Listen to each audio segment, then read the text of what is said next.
Coucou tout le monde, j'espère que vous allez bien. Je suis contente de vous retrouver pour l'épisode 4 sur la série Potager Jardin.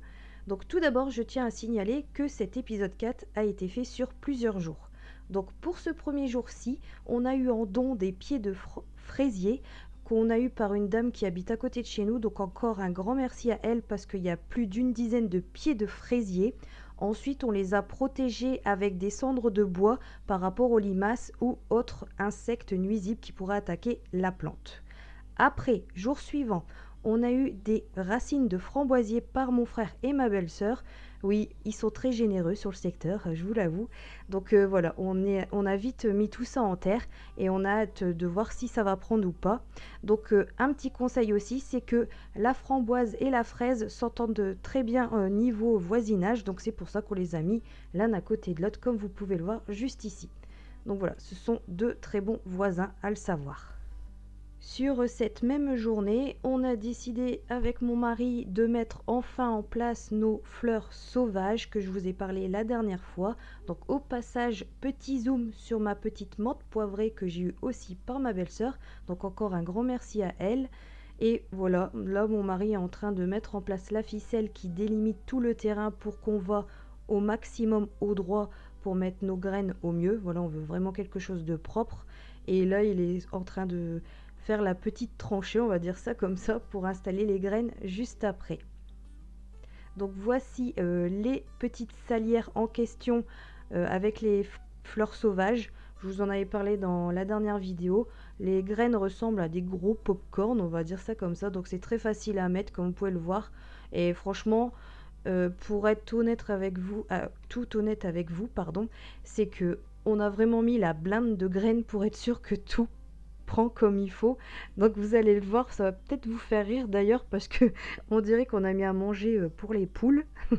Mais bon, moi c'est mis et on verra bien si ça prend. Enfin, on l'espère parce qu'on a vraiment hâte de voir le résultat par la suite et surtout que ça fasse des belles fleurs et que ça attire les bons pollinisateurs pour nos futurs légumes qui arriveront très prochainement dans notre potager.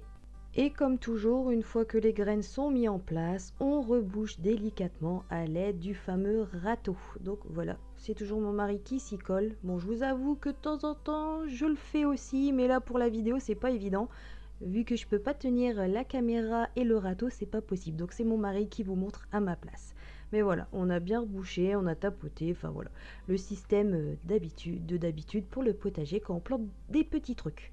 Donc voilà en globalité le rendu final pour cette journée-ci au niveau du potager. Et là on va passer au jour encore suivant. Sous cette nouvelle journée ensoleillée, on a enfin décidé de mettre en place nos fameux géants tournesols qui ont bien grandi depuis le temps. Donc ça y est, ils vont rejoindre tout le fond du potager et vous allez voir à la fin que oui, il y a vraiment pas mal de tournesols. Donc on espère que tout va prendre parce que là ça reste encore assez fragile, mais on espère qu'au niveau du climat du nord que voilà ça va tenir, enfin on l'espère, on verra bien. Comme d'habitude, ça c'est Dame Nature qui en décidera. Je voulais vous parler de cette méthode-ci avec les coquilles d'œufs. Donc n'hésitez pas à en mettre au pied de vos fraisiers et framboisiers, ça évite aussi aux limaces d'aller grignoter vos plantes et en même temps ça apporte aussi certains aliments à vos plantes très importants. Ensuite, au niveau de ma ciboulette, comme vous pouvez le voir, elle est déjà en mode bourgeonnement. Les petits bourgeons commencent à apparaître, donc c'est plutôt bon signe, c'est qu'elle s'y plaît. Et puis je pense qu'elle va encore bien évoluer pour l'année prochaine. Et c'est parti, on passe enfin à l'étape plantation directe dans le potager avec les carottes, radis et betteraves. Donc on commence par les betteraves qui vont être juste à côté des framboisiers. Donc voici à quoi ressemble la graine de betterave. Donc j'en plante 2 par 2 et je fais un espace à chaque fois par rapport à mon pied. Donc vous allez voir comment je procède juste ici. Voilà, je pose 2 graines, je mets mon pied, je repose 2 graines, etc. Ainsi de suite pour dire d'avoir toujours même égale distance entre chaque plant et pour être sûr qu'au moment de la pousse, je ne me trompe pas entre les mauvaises herbes et les pousses de betterave. On continue avec les graines de carottes. Donc Comme vous pouvez le voir, mon mari est encore en train de faire la petite tranchée derrière. Et là, je vais vous montrer à quoi ressemblent les graines de carottes. Donc c'est vraiment très très fin. Donc il faut faire attention parce qu'un coup de vent, il n'y a plus rien. Donc c'est vraiment très fin comme des particules. Et là, pour planter vos graines de carottes, il faut vraiment aller mollo, comme si que vous mettrez un petit peu de sel sur votre assiette. Donc là, c'est pareil, mais à part vous le mettez dans la terre. Donc après, voilà, faut pas en mettre des tonnes parce que par la suite, il faut venir clairsemer, enfin, c'est-à-dire enlever une pousse sur deux quand ça va pousser parce que sinon ça n'aura pas assez de place pour grossir correctement. On passe aux radis car eux aussi ont le droit de rejoindre le potager avec grand plaisir. Donc je vous montre de suite à quoi ressemblent les graines de radis en question. Donc par contre pour la plantation des graines de radis, ça ressemble un peu comme la plantation des carottes. Vous faites comme si vous mettez du sel dans votre assiette, dans votre tranchée de terre, c'est un peu pareil car par la suite il faut aussi enlever une pousse sur deux pour dire que votre légume en question, enfin le radis, grossisse correctement. C'est au tour de la salade, notre fameuse roquette a bien grossi sous serre, donc ça y est, il est temps de la mettre aussi en terre dans le potager. Donc là par contre c'est un peu délicat parce qu'en fait la roquette était à planter de base dans le potager comme les graines qu'on vient de mettre. Sauf que là bon, on les a démarrées en godet, donc on va les séparer tout simplement comme vous le voyez en image en deux pour dire que ça ne s'étouffe pas trop en les laissant complètes. Donc ça va, on a quand même réussi à les séparer délicatement sans casser les racines. Donc ça c'est un bon point et on espère que voilà, ça va quand même prendre malgré notre petite bêtise de la dernière fois. Je vous fais un visuel assez rapide du potager. Donc ici à l'entrée, on a mis deux lampes solaires avec une petite lampe solaire où il y a la ciboulette avec une petite déco grenouille. Donc juste derrière la ciboulette, on a les pieds de fraisier avec les coquilles d'œufs qui les protègent des limaces ou autres insectes. Et juste à côté ici, on a les pieds de framboisier.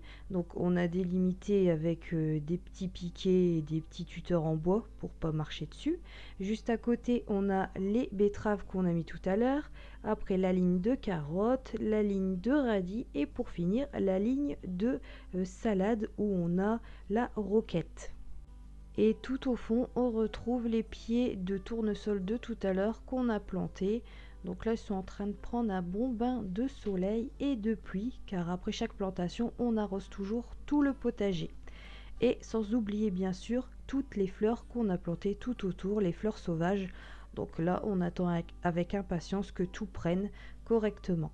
J'en profite également de vous montrer ce qui reste dans nos serres.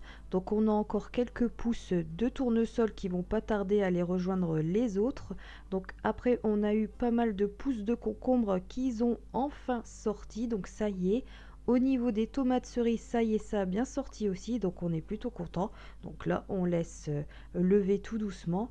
Au niveau des tournesols nains, bah, tout a pris, donc là c'est plus que parfait, donc on est super content. Donc au moins on aura deux tailles de tournesol dans le potager. Après on a encore des tournesols. Après les fleurs ont enfin pointé leur bout de leur nez. Et les poivrons on attend, pour l'instant c'est un peu tardif encore.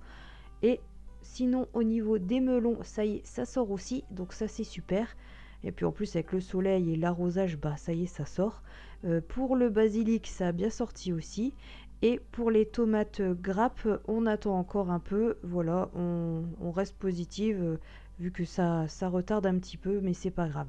Sinon, au niveau des potirons, bah, ça pousse plutôt bien. On a déjà deux pieds de potirons qui ont bien sorti. Et par contre, pour la courgette, on n'a qu'un pied de sortie. Donc voilà en globalité ce qui nous reste à planter par la suite dans le potager.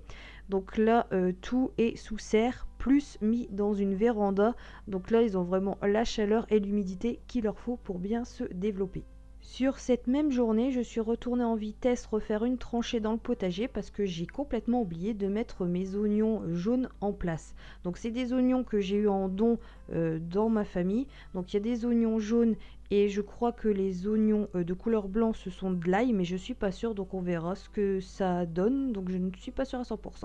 Donc là, dans cette première tranchée, je vais mettre tout d'abord mes oignons jaunes et je vais vous expliquer comment on les plante parce que ça arrive que des fois on se trompe. Donc c'est toujours le cul de l'oignon en premier dans la terre et on enfonce un petit peu pour dire que voilà, ça bouge pas. Et en plus, vu que mon mari venait d'arroser le potager, la terre elle est un peu molle, donc en fait ça s'est tout de suite bien mis. J'ai pas eu de complications pour les planter. Voilà, ça s'est tassé tout seul dedans. Donc là après vous faites une petite ligne toute simple, voilà, un petit peu espacée pour dire que vos oignons se développent correctement, qu'ils grossissent bien. Et une fois que ça pousse, de toute façon, vous allez voir des petites tiges vertes sortir. Ça ressemble un peu à de la ciboulette quand l'oignon se développe, c'est assez marrant. Et après par la suite vous pouvez récupérer les graines si vous voulez les laisser monter en fleurs, mais ça c'est encore une autre étape. Donc voilà pour ma première ligne d'oignons. Donc là j'en ai fait une seconde parce que je n'ai pas eu assez de place. Donc voilà, j'ai mis mes petits oignons jaunes en place. Et par contre sur la moitié route, je vais mettre mes petites gousses d'ail. Enfin j'espère que c'est de l'ail, sinon je sais pas du tout ce que c'est. Si vous reconnaissez ce que c'est, dites-le moi en commentaire. Mais je pense que c'est de l'ail ou sinon ça fera des fleurs. Enfin on verra bien ce que ça va donner une fois que ça va sortir de terre. Ça y est, tout est mis en place. Donc après j'ai rebouché toujours à l'aide du râteau. Donc maintenant il n'y a plus qu'à attendre que ça pousse tout doucement. Donc voilà un petit visuel de fin du potager. Donc il y a encore d'autres légumes et d'autres variétés qui vont arriver, mais ça sera par la suite quand ça aura atteint la taille correcte. Donc sinon j'en profite aussi pour vous montrer un petit peu mon pied de thym que j'ai retaillé car il était monstrueux et puis finalement en dessous il commençait à s'étouffer, donc j'avais pas le choix de le retailler. Et en plus là il commence à monter en fleurs, donc il va encore faire des graines pour encore pouvoir s'améliorer et s'agrandir. Donc en tout cas j'espère que cette vidéo vous a plu. N'hésitez pas à liker, commenter et à vous abonner si ce n'est pas encore fait. Moi je vous retrouve très bientôt pour un épisode 5. Bisous et surtout prenez soin de vous.